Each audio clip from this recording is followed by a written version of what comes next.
2024 నాడు సచివాలయం లోపలనే తెలంగాణ తల్లి విగ్రహం పెట్టే బాధ్యత మేము తీసుకుంటాం. డిసెంబర్ 9, 2009 నాడు యూపీఏ చైర్పర్సన్ శ్రీమతి సోనియా గాంధీ గారి నాయకత్వంలో ఈ దేశ ప్రధానమంత్రి మన్మోహన్ సింగ్ గారి క్యాబినెట్ మంత్రివర్గం శ్రీ చిదంబరం గారు తెలంగాణ రాష్ట్ర ఏర్పాటు ప్రకటనను డిసెంబర్ 9 నాడు ప్రకటించారు. ఇదే కాకుండా మన నాయకురాలు శ్రీమతి సోనియా గాంధీ గారి జన్మదినం కూడా డిసెంబర్ 9. ఖచ్చితంగా తెలంగాణ తల్లి విగ్రహం సచివాలయం బయట కాదు, సచివాలయం లోపల తెలంగాణ తల్లి విగ్రహాన్ని ప్రతిష్ఠించే బాధ్యత నేను మా మిత్రుడు బట్టి విక్రమార్క గారు తీసుకుంటాం. హైదరాబాద్ నగరంలో మా హనుమంతన నాయకత్వంలో ఈ కార్యక్రమాన్ని చేపడతాం.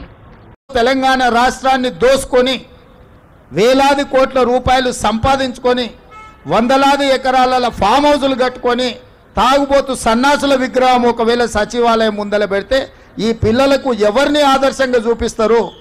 పొద్దున్నేస్తే రాత్రి వరకు తాగి ఫామ్ హౌస్లో పొర్లాడే కేసీఆర్ విగ్రహం ఉండాలన్నా అక్కడ సచివాలయం ముందల, లేకపోతే దేశం కోసం ప్రాణత్యాగం చేసిన రాజీవ్ గాంధీ విగ్రహం ఉండాలన్నా తెలంగాణ సమాజం ఆలోచన చేయాలి.